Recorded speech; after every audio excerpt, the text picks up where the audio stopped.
쉐시 모네이티입니다. 오늘은 간단하게 쉬어갈 겸 해서 국산 에어코킹 제품으로 가져왔습니다. 바로 아크로모형의 데저트 이글 헤비웨이트 버전.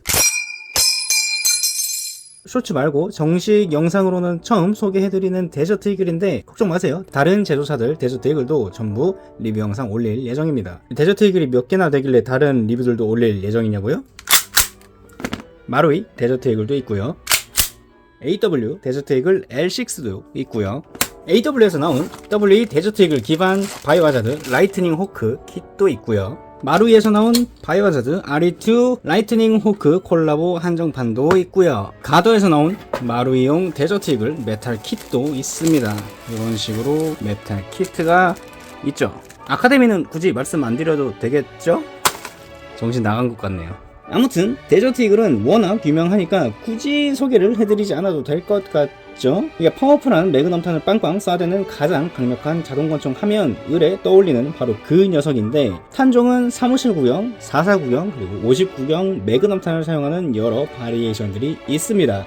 그중 오늘 소개해드릴 아크로 모형의 데저트 이글은 비교적 소형인 357 매그넘탄을 사용하는 모델을 재현한 제품입니다. 데저트 이글을 에어소프트건과 모델건으로 제품화한 브랜드는 사실 엄청 많습니다. 모델건으론 대표적으로 허드슨과 다나카 등등이 있고요. 에어건으론 일본의 아오시마, 웨스턴함즈, 마루이부터 해서 국내에선 건스톰, 아크로 모형, 원일 상사, 이 회사들은 다 거기긴 한데, 아무튼 그리고 아카데미 과학과 대만의 WE, KWC 등등등등등 정말 수많은 회사에서 다양한 모델을 다양한 방식으로 제품화해줬습니다. 오늘 소개해드릴 아크로 모형의 데저트 이글 헤비웨이트 버전은 비교적 초기형인 357 구경 마크 1을 모델로 했다는 점이 바로 포인트가 되겠습니다. 이 친구가 사실 족보가 좀 복잡한 녀석이긴 한데 그거는 실제로 물건 보면서 한번 설명드릴게요.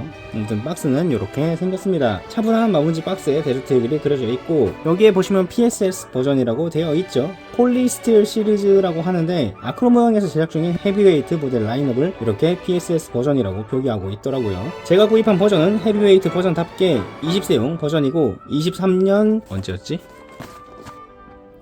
23년 11월 생산분입니다. 현재 아크로 모형 공식 몰에선 35,000원의 가격으로 판매하고 있고, 추가 탄창과 더불어서 일자 나사도 함께 구입할 수 있도록 되어 있는데, 웬 일자 나사? 이것도 물건 보면서 설명드릴게요. 아무튼 열어보면 이렇게 매뉴얼이 한 장 들어가 있고, 옆으로 치워놓고 스펀지도 치우면 그 밑으론 본체와 추가 구매한 나사와 탄창이 이렇게 같이 들어있습니다. 여분 비비탄도 이렇게 들어있네요. 귀여워. 꺼내보면 헤비웨이트 재질답게 역시 묵직합니다. 자, 여기서 헤비웨이트가 뭔지 모르실 수도 있는 분들을 위해서 간단하게 설명드리면, 헤비웨이트는 플라스틱에 금속 분말을 섞어서 제조되는 재료로 일반 플라스틱보다 동일 부피 대비 더 무거운 무게를 갖게 된다는 특징이 있습니다. 다만 플라스틱 사이사이에 금속 분말이 들어가다 보니까 내구도가 약해서 쉽게 부러지거나 갈리는 단점이 있죠. 깔끔한 엣지를 얻기도 조금 힘들고요. 요즘 나오는 헤비웨이트 제품들은 엣지가 정말 깔끔하게 나오긴 하는데, 아무튼 이런 단점이 있는데 이런 재질이 왜 쓰이냐고요? 육중한 무게를 얻을 수 있으니까요. 사실 제대로 설명드리면 헤비웨이트는 일본의 기형적인 에어소프트건과 모델건 법률로 인해서 탄생한 기묘한 재질입니다. 일본은 권총급의 소형 사이즈 에어소프트건이나 모델건에선 실총과 같은 외관 재질, 즉 메탈 재질 외관 부품들을 적용시킬 수 없어서 어떻게든 저렴한 플라스틱에 대비해서 조금이라도 더 깊이감이 있는 무게와 중후한 외관을 재현하기 위한 고육지책으로 탄생한 기묘한 재질이죠. 예전에는 가스건이나 모델건을 막론하고 두루두루 쓰였었는데, 이게 내구성이 취약하다 보니까 무슨 금반지처럼 취급해야 된다는 단점이 있어서 요새는 소수의 일본 내수용 가스건을 제외하곤 대부분 모델건에만 쓰이는 재질입니다. 2000년대 초반 한국으로 건너오면서 일반 플라스틱보다 더 무겁고 깊이감이 있는 외관을 재현할 수 있는 나름의 고급품이라는 마케팅이 좀 들어갔었고, 이게 잘 먹혀서 한동안 국내 에어건 업계에서는 헤비웨이트 재질 에어건들은 고급 제품 취급을 받기도 했었죠. 보다 실물에 근접한 무게, 블루인 커스텀이 가능한 재질, 얘기만 들어보면 나름 괜찮은 재질 같죠. 실제로 이 마케팅이 2010년대 초중반 어감까지는 먹혀 들어갔었습니다. 대만과 중국제 풀메탈 피스톨들이 본격적으로 수입되기 전까지는요. 이후엔 당연히 특유의 약한 내구성이 발목을 잡기도 했었고, 발사체의 운동에너지 관련 규정이 기형적이지 에어소프트건들의 재질에는 딱히 신경을 쓰지 않았던 한국의 법률상 굳이 비싸고 잘 망가지는 헤비웨이트 재질을 사용할 필요가 없었고, 무엇보다 비싸거나 저렴한 대만제나 중국제 에어소프트건들은 풀메탈이니까 한국의 에어소프트건 환경에서는 굳이 싶은 재료다 보니 더 이상 적극적으로 수입되는 일은 찾아보기 힘들어졌습니다. 이제는 일제 내수용 모델건이나 소수의 가스건들에서나 볼 수 있는 재질이 되어버렸죠. 그런 재질을 국내 업체들이 왜 적용했냐? 여기서부터는 제 뇌피셜이기는 하지만 이전에 헤비웨이트 재질은 고급 재료라는 마케팅에 의한 인식이 아직까지도 박혀있기도 하고, 무엇보다 메탈 재질로 적용시키는 것보단 플라스틱 금형에 금속 분말만 집어넣으면 되는 헤비웨이트 공정이 훨씬 더 저렴해서 그런 것이 아닐까라는 생각을 가지고 있습니다. 덕분에 아크로모형의 몇몇 제품들은 지금이야 베레타나 PPQ 등등 풀메탈 재질의 제품들이 나름 잘 보이지만, 몇몇 제품들은 성인을 타겟으로 하고 헤비웨이트 재질로 제작되고 있고, 아카데미 과학도 MMP40을 헤비웨이트 버전으로 출시하는 등 여러 신선한 시도들이 있었습니다. 아크로모형 같은 경우에는 마이크로우지도 최근에 헤비웨이트 버전으로 새로 출시가 되었어요. 이것도 상당히 괜찮은데 이건 추후에 리뷰해보도록 하겠습니다. 아무튼 헤비웨이트는 뭐랄까 플라스틱과 풀메탈의 중간다리 같은 느낌이랄까요. 이 헤비웨이트라는 재질은 호불호가 많이 갈리는 재질이긴 합니다. 싫어하시는 분들은 잘 망가지니까 싫어하시고요, 좋아하시는 분들은 특유의 중후한 맛 때문에 좋아하시죠. 이거는 개인의 영역이라서 뭐가 정답이다 할 건 없습니다만 저는 개인적으로 괜찮다고 생각하는 재질입니다. 물론 가스건을 제외한 모델건이나 이런 에어코킹건에 적용되는 것 한정으로 말이죠. 헤비웨이트도 요즘은 많이 상향 편준화되어서 예전처럼 막 한 번 작동했는데 바로 망가지고 그렇지는 않습니다. 물론 제조사들의 노하우와 역량이 많이 중요하긴 한데 요새 일본 제조사들이 그런 걸 굉장히 잘하잖아요. 아무튼 아크로 모형의 데저트 이글을 비롯한 헤비웨이트 재질 제품들은 엣지가 뭉개진 게 조금 그렇기는 하지만 내구성이 나쁘지는 않고 의외로 단단하면서도 에어코킹건인데 무게와 중후한 맛 같은 그런 감성을 챙길 수 있기 때문에 상당히 좋은 시도라고 생각을 하고 있습니다. 또 간단하게 설명드린다고 했는데 얘기가 옆으로 새서 또 엄청 길어졌네요. 자중하겠습니다. 아무튼 본체 무게는 플라스틱과는 차원이 다른 768g 정도가 나옵니다. 탄창 제외하고 약 593g 정도가 나옵니다. 같은 플라스틱 재질인 아카데미 데저트 이글 같은 경우에는 본체만 288g 정도로 약 2배에 근접한 수치로 차이가 나고 있죠. 탄창 같은 경우에는 175g으로 측정이 됩니다. 요건 무게추가 들어가 있다 보니까 이 탄창도 꽤나 묵직해요. 그래서 본체에 탄창을 결합한 상태로 무게를 재보면 약 768g 정도가 나옵니다. 이게 외관 프로포션 같은 경우에는 익숙한 59경 데저트 이글과는 같은 듯 하면서도 다르다고 느껴지실 수가 있을 것 똑같은데, 요게 아크로 모형의 357 데저트 이글이고 이건 마루이의 59경을 재현한 데저트 이글이에요. 같으면서도 약간 다르다고 프로포션이 느껴질 수도 있을 것 같은데, 이게 357 매그넘 버전이라서 그렇기도 하고, 그리고 이게 또 금형이, 이건 이따가 설명드리도록 하고, 아무리 봐도 총열이 실물보다 조금 얇은 느낌이 나기는 해요. 357 구형이라도. 외관 먼저 한번 살펴보고 설명드리겠습니다. 자, 먼저 좌측, 우측, 상부, 하부입니다. 총열부터 먼저 한번 살펴보도록 하죠.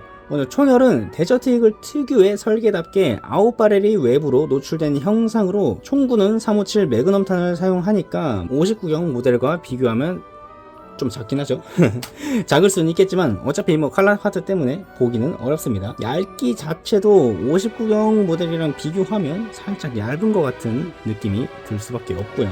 간냄새 같은 경우에는 아웃바렐과 일체형이긴 한데 이게 외부 서레이션이 있는 등등 제어는 나름 잘 되어 있고요. 아웃바렐 상단은 이렇게 전용 규격 액세서리를 장착할 수 있도록 레일 비스무리한 장치가 내장되어 있습니다. 여담으로 이후 버전은 그냥 위버 규격 레일이 장착되었다가 이후 L6 버전은 아예 피카티니 레일이 적용되어서 원하시는 액세서리를 마음껏 장착할 수 있도록 변경이 되었죠. 그 뒤론 데저트 이글의 거대한 슬라이드가 있습니다. 데저트 이글을 처음 보시는 분들은 격발할 때 이 거대한 상부 전체가 움직인다고 생각하시는 분들이 좀 많이 계시는데, 사실 이렇게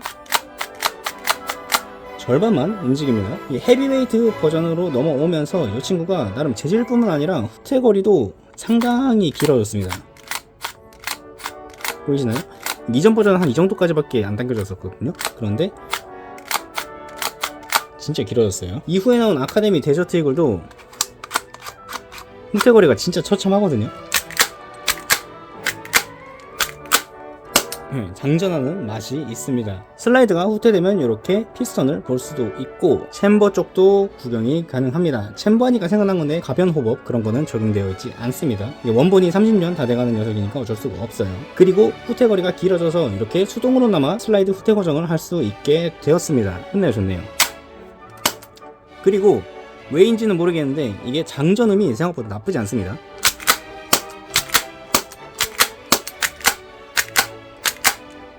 그렇지 않나요? 생각보다 많이 찰컥거리는 게 좋은 것 같아요. 저는 좌측엔 모델명과 탄종 그리고 IMI 각인이 들어가 있고요.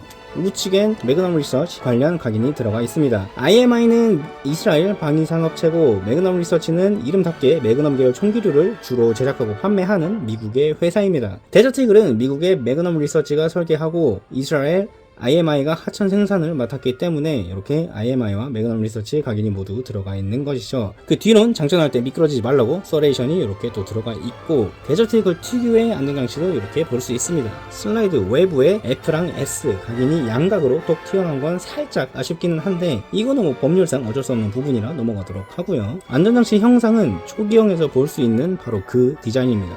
게다가 메탈 재질이고요. 후기형으로 넘어가면 이런 식으로 볼륨이 더 튀어나온 안전장치로 변경이 됩니다. 실물은 좌우가 연동되는 방식이긴 한데 이 제품은 아쉽게도 그렇진 않습니다. 한쪽만 낙동되는 방식이고요. 그래도 양쪽 다 가동이 가능하기는 해요. 최소한 둘 중 하나가 내려가면 방아쇠가 잠기긴 합니다. 안전장치 고정나사 같은 경우에는 십자나사인데 이게 외관상 가장 크게 눈에 띄는 부분이라서 이게 상당히 아쉽단 말이죠. 아까 보여드린 제가 추가 구매한 일자나사가 사실 여기에 적용이 됩니다. 교체는 어렵지 않습니다. 그냥 나사 풀고 일자나사를 이렇게 장착해주기만 하면 끝입니다. 외형이 훨씬 낫죠? 중요합니다. 일자나사. 반대편도 후딱 바꿔주고 올게요. 네, 안전장치 나사도 이렇게 전부 일자나사로 바꿔줬습니다. 훨씬 보기 좋죠. 다음은 가늠자입니다. 가늠자 같은 경우에는 아쉽게도 플라스틱 재질이지만 별도 부품으로 되어 있기는 합니다. 조준하면 이런 모습. 가늠자도 그렇고 가늠쇠도 그렇고 큼직큼직해서 조준하기는 어렵지가 않습니다. 그 뒤로는 메탈 재질 해머가 있고 해머 상단엔 서레이션이 이렇게 또 적용되어 있습니다. 해머는 코팅하게 되면 소리가 약하긴 하지만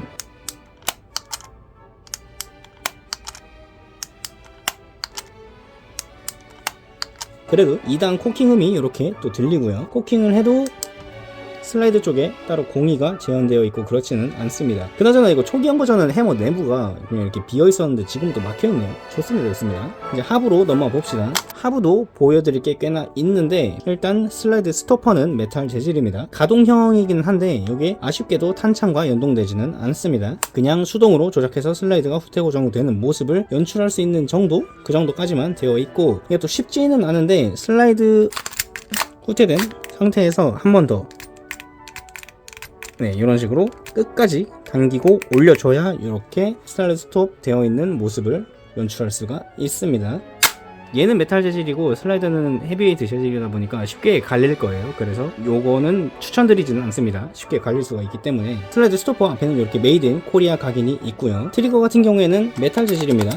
앞쪽에 보시면 서레이션도 재현이 되어 있고요. 트리거 압력 같은 경우에는 살짝 무겁기는 한데 당기는데 뭐 크게 어렵지는 않습니다. 탄창 멈추는 버튼식인데 요거는 아쉽게도 플라스틱 재질입니다. 탄창 멈추를 누르면 이런 식으로 탄창은 바로 잡고 필요 없이 낙하하는 모습을 볼 수가 있고 반대편 고정나사는 십자나사인 게 살짝 아쉽기는 하네요. 반대편으로 넘어보면 여기 이렇게 분해 레버가 보이는데 아쉽게도 실물과는 좀 다른 방식으로 작동이 됩니다. 실물을 비롯한 가스건들은 이렇게 반대편에 있는 버튼을 눌러준 상태에서 분해 레버를 내려주면 이렇게 슬라이드 분해가 가능한 구조인데 이 친구는 그냥 단순 핀 방식으로 그냥 누른 다음에 잡아 뽑으면 이렇게 슬라이드 분해가 가능합니다. 그래도 뭐 그냥 분해된다는 것에 의의를 또 둬야겠죠. 분해를 하면 이렇게 내부 부품들을 볼 수가 있습니다. 하부부터 한번 보면 트리거바와 시어 등등 대부분의 작동 부품들이 메탈 재질인 것을 이렇게 또 볼 수가 있고요. 상부로 넘어와 보면 피스톤과 실린더 그리고 헤비웨이트 버전으로 넘어오면서 설계가 변경된 리코일 스프링 가이드를 또 이렇게 볼 수가 있습니다. 이게 예전 버전과 살짝 달라져서 후퇴거리가 더 길어진 거죠. 그리고 그립 위쪽엔 총번 각인과 함께 ASGK 각인이 있습니다. 엥? ASGK 각인? ASGK 각인은 일본 모형 총기 협회 각인이죠. 이게 여기서 한번 설명드려야 되는 게, 이제 제가 앞에서 이 친구 족보가 조금 복잡하다고 말씀을 드렸잖아요. 이 친구는 최초로는 일본 모형 업체인 아오시마에서 제작된 친구입니다. 그 이후에 국내 업체인 토이스타, 그 K-시리즈 제작하는 그 토이스타 맞아요. 아무튼 토이스타가 금형을 수입해서 잠깐 제작을 했었고, 그 이후에 아크로 모양이 그 금형을 이어받아서 원일 상사가 유통을 했었습니다. 그 시절에 나왔던 게 아마 아시는 분들은 아실 법한 그 상부 블랙, 하부 실버의 투톤 357 매그넘 데저트 이글이었죠. 이때도 초기형과 버전2 후기형으로 나뉘는데 이거 뭐 거의 20년 전 얘기라서 그냥 넘어가도록 하겠습니다. 아무튼 그 이후로 생산은 아크로 모형에서 그대로 하되 14세형 플라스틱 버전은 건스토미, 그리고 20세용 헤비웨이트 버전은 아크로 모형에서 유통을 하고 있습니다. 그 때문에 원일 상사 네이밍으로 판매되던 시절엔 좌측 메이드 인 코리아 각인이 메이드 인 재팬으로 붙어있기도 했고요. 우측에 있는 ASGK 각인은 아직까지 유지가 되고 있는 것이죠. 족보가 꽤나 복잡하죠. 다시 본론으로 돌아와서 ASGK 각인 왼쪽엔 총본 각인이 있는데, 이 번호는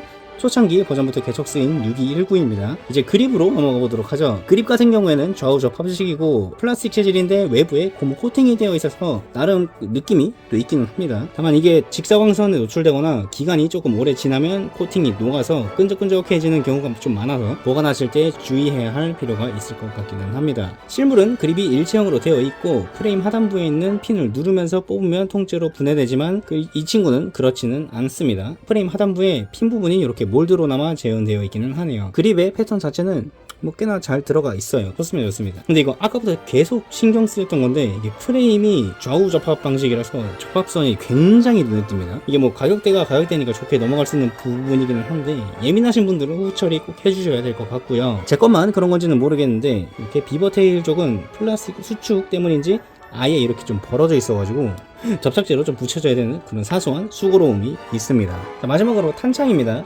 탄창은 몇십 년 전 설계인 제품 치고는 꽤나 놀랍게도 얇은 막대 탄창이 아니라 그 나름 풀사이즈 탄창입니다. 이게 플라스틱 재질이기는 한데 내부에 무게추가 들어있어서 꽤나 묵직하고요. 우측 부분에 실물에 있는 슬라이드 스토퍼와 연동되는 부품이 위치하는 부분은 이렇게 그냥 단순 몰드 처리로 되어 있긴 합니다만, 그래도 장탄수 확인용 구멍은 이렇게 실제로 뚫려 있기는 합니다. 반대편은 에어코킹 에어소프트 건들에서 흔히 볼 수 있는 팔로워 부분을 이렇게 볼 수가 있고요. 이렇게 밑으로 내린 상태로 고정도 가능합니다. 보관 부분에 탄 부어놓고 탄밀대 내려서 흔들면서 급탈하던 일명 짤짤이 방식은 아니고 일일이 탄을 넣어줘야 하는 그런 방식입니다. 그와 별개로 이 친구는 사탄하는 방식이 꽤나 독특한데, 탄창 메뉴에 있는 비비립을 뒤로 밀어서 이렇게 고정시켜 줍니다. 그 다음에 탄밀대를 밑으로 쭉 내려서 고정시킨 다음에 입구를 통해서 비비탄을 넣어주고, 그 다음에 옆에 있는 레버를 내려서 비비립을 앞으로 보내주면 완료되면 탄밀대를 풀어서 장전 완료입니다. 독특하죠? 그래도 외형은 실물과 굉장히 유사하게 재현이 되어 있습니다. 귀여워요. 이 부분도 상당히 재현이 잘 되어 있습니다.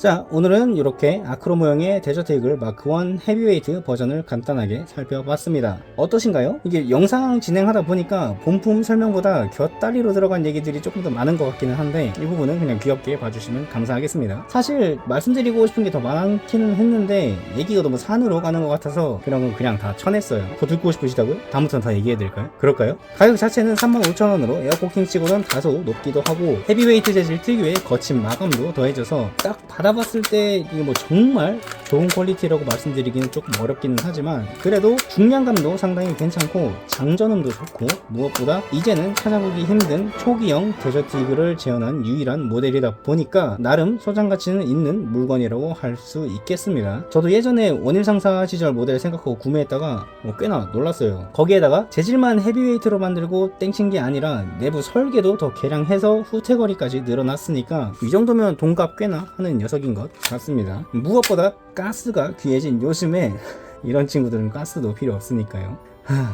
아무튼 데저트 이글 모델에 입문해보시고 싶은데 고가형 말고 저가형부터 시작해보시고 싶은 분들께 추천드립니다. 시중에 넘쳐나는 59경 데저트 이글 말고 초기형 357 버전을 만져보시고 싶으신 분들은 이거 말고는 대안이 없어요. 그래도 그 유일한 친구가 나름 괜찮으니까 얼마나 다행입니까? 그쵸? 재미있는 친구입니다. 추천드려요. 오랜만에 저가형 제품 리뷰하니까 이게 또 은근히 재밌네요. 설계가 오래되어서 그런지 해드릴 이야기도 많았고요. 종종 이런 에피소드들도 한번 만들어 보도록 하겠습니다. 아무튼 그렇습니다. 오늘 영상도 시청해주셔서 감사드리고 궁금하신 점 있으시면 댓글 부탁드리겠습니다. 저는 다음에 더 재미있는 제품 소개 영상으로 찾아뵙도록 하겠습니다. 제 다른 영상들도 체크해주시면 더욱 감사드릴 것 같습니다. 지금까지 혼네팅이었습니다. 또 비제냐.